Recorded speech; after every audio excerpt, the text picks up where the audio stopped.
As the New York winter social season was beginning to come to a close, every woman in New York society was frantically checking the mail, patiently awaiting an invitation that determined the future of their entire social standing, whether they were in or whether they would be booking passage to social obscurity.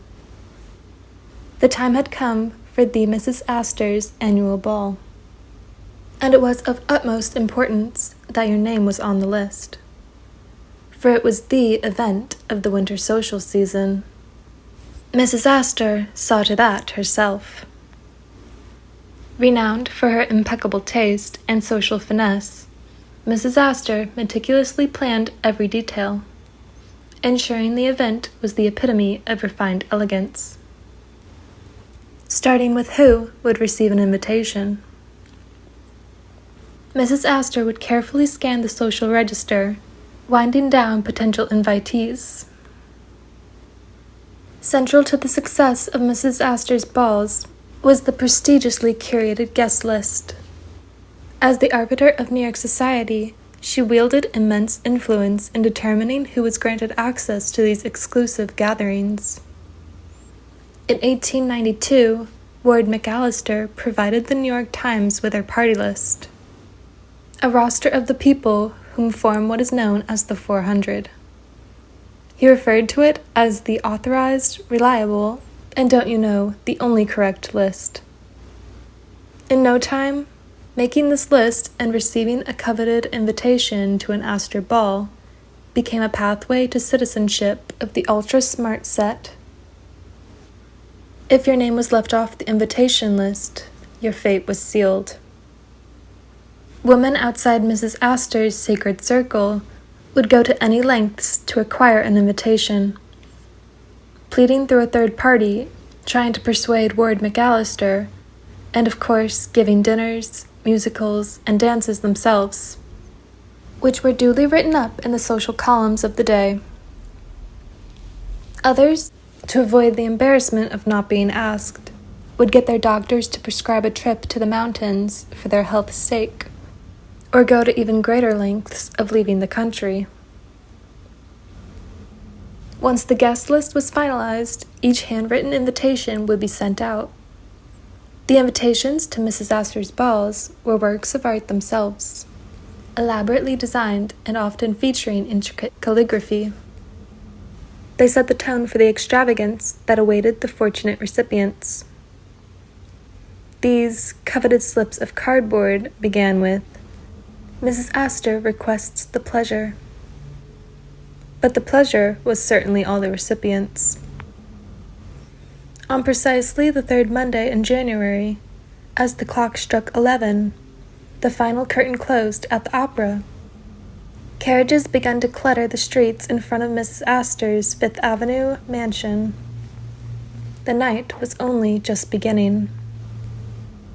What would these chosen guests expect as they alighted from their carriages in front of Mrs. Astor's home? The setting for Mrs. Astor's balls was as crucial as the events themselves. Her opulent mansions, particularly the famed Astor mansion uptown, known as the Double Palace, served as the backdrop for these lavish affairs.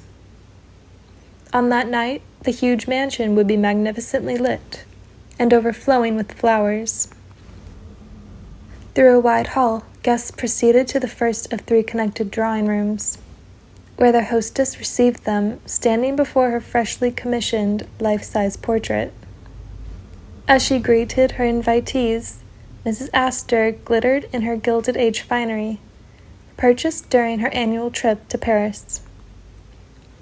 A tall, commanding woman of formidable dignity, she was magnificently gowned by Worth. Precious antique lace draped her shoulders and edged her huge puffed sleeves.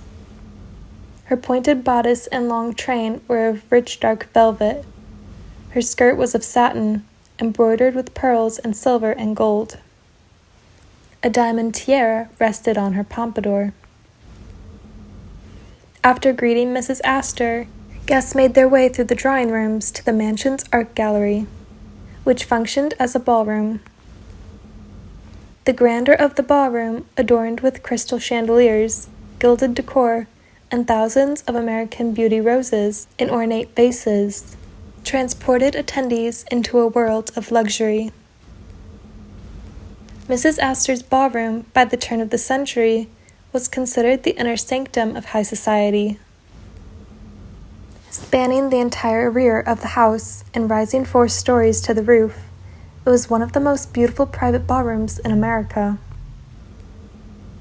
Renowned orchestras filled the air with melodies, transforming the ballroom into a theater of enchantment. As per tradition, the first dance was the quadrille.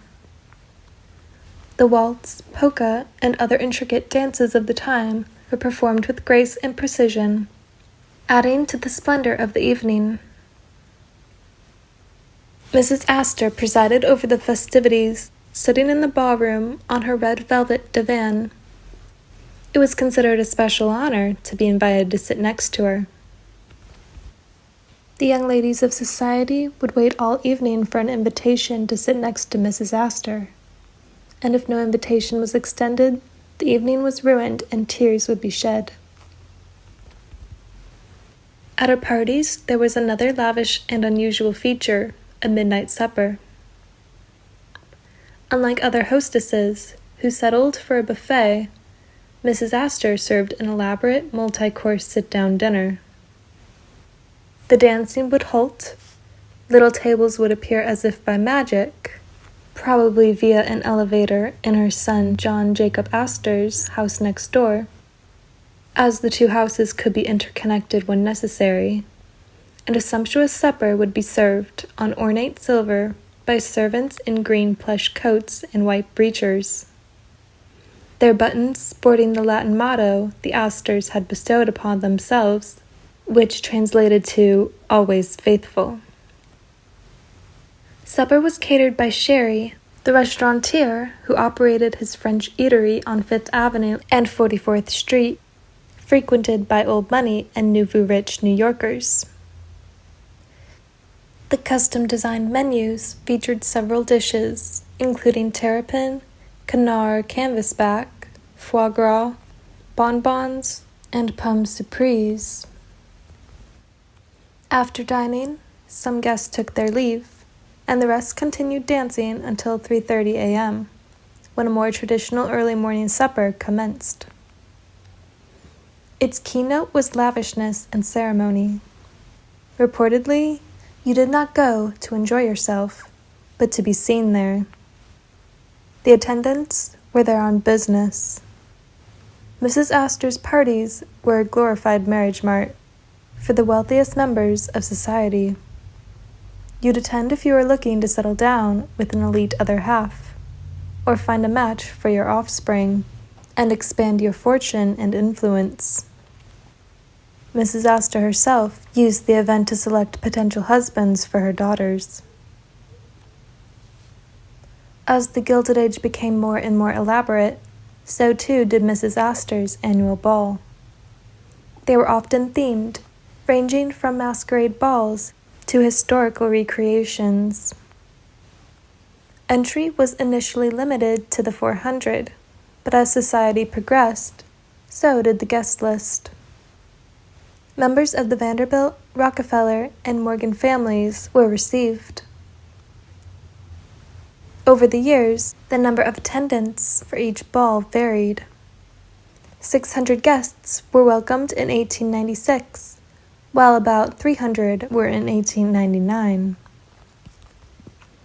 In 1901, the ball had a record attendance of the most representative men and women in society. The New York Times covered the festivities. The atmosphere was more luxurious than ever.